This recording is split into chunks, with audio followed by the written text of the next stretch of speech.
सकते हो, इसमें कोई संदेह नहीं है। आप कहोगे कि मन कितना निर्मल, किसी का नहीं है। कोई ऐसा नहीं जिसके हृदय में छल कपट ईर्ष्या द्रोह ना हो। फिर क्या करें? क्या भगवान की भक्ति नहीं मिलेगी? मिलेगी, फिर भी मिलेगी, लेकिन कैसे? उसके लिए तुम्हें व्रत नियम संयम धर्म दान पुण्य पूजा का सहारा लेना पड़ेगा। आप जो व्रत करते हो वो आपकी तपस्या होती है। आप जो दान करते हो, पुण्य करते हो, मेहनत करते हो, जप करते हो, ये आपकी तपस्या होती है। क्यों? क्योंकि कलयुग केवल नाम आधारा, सुमिर सुमिर नर उतर ही पारा। कलयुग में भगवान ने नाम आधार बताया है कि भगवान के नाम का चिंतन करते रहो और अपने कर्म को करते रहो, इसी से भवसागर पार हो जाओगे। यदि आप त्याग तपस्या विशेष नहीं कर सकते तो कोई जरूरी नहीं है, बस त्यागना है तो अपने बुराइयों को त्यागने का प्रयास करो। ये त्यागो कि आप कहां गलती कर रहे हो, क्योंकि इस गलती का हर्जाना तुम्हें खुद भुगतना पड़ेगा, दूसरा कोई भुगतने नहीं आएगा। इस प्रकार की तपस्या को देख करके भगवान स्वयं मोहित हो जाते हैं विंध्या पर।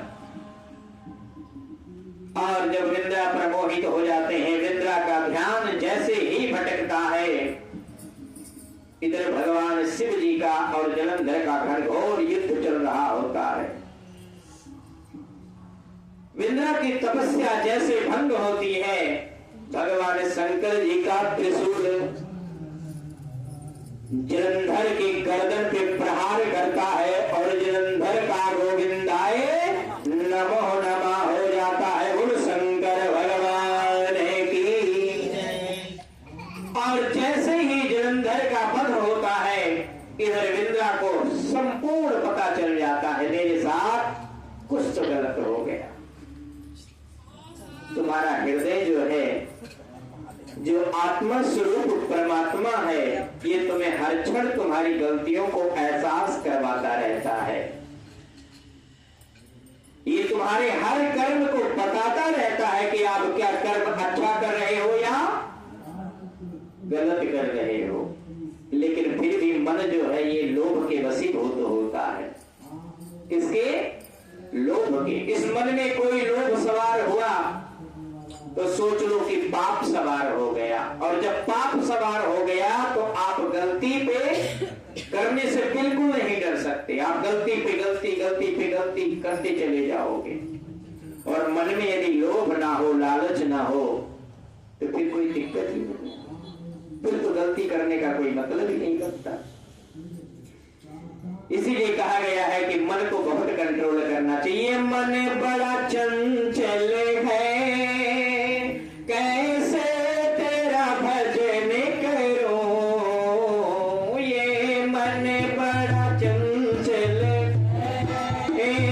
कैसे तेरा भजन करूं, जितना इसे समझाओ, जितना इसे समझाओ, उतना ही मचल जाए।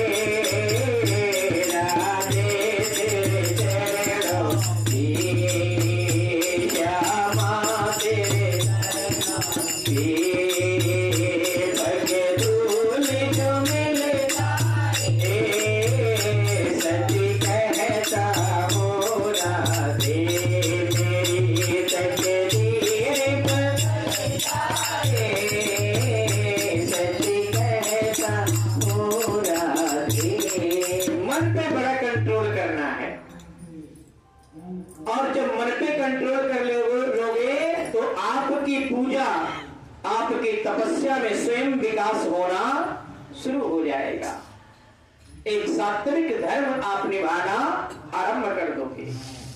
इधर जब विंध्या को अनहोनी पता चलती है, विंध्या को जब सारी बात पता चलती है तो विंध्या बड़ी कुपित हो जाती है। जब उन्होंने अपनी ध्यान माया से देखा तो सारी बात समझ गई कि मेरे साथ छल हुआ है, और छल किया किसने है? भगवान विष्णु जी ने किया है। इस प्रकार के जब देखा तो माता विंद्रा जी ने विष्णु भगवान को श्राप दे दिया। क्या दे दिया? कि तुम मानव का चोला लेकर के और पत्थर जैसा काम किया, तुम्हारे हृदय में मेरे पति के लिए, मेरे पतिव्रता धर्म के लिए जरा सा सील नहीं आया, जरा सा मोह नहीं आया। कहते हैं ना कि तुम्हारा हृदय पत्थर का हो गया, तुमने ऐसा कर दिया। मैं तुम्हें श्राप देती हूं कि तुम क्षण भर में पत्थर बन जाओ। गोविंद भगवान की, बोल शालिग्राम भगवान की।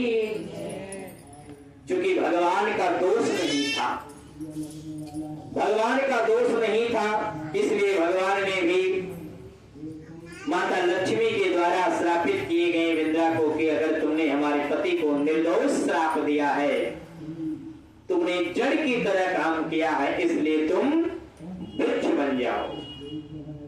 वृक्ष भी कौन सा बनना है? तुलसा वृक्ष बन जाओ। मंजरी रूपा, मंजरी बन जाओ। इधर जलंधर का जो प्राण निकलता है तो भगवान शंकर जी में समा जाता है, क्योंकि अंश जो था वो भगवान शंकर का ही था।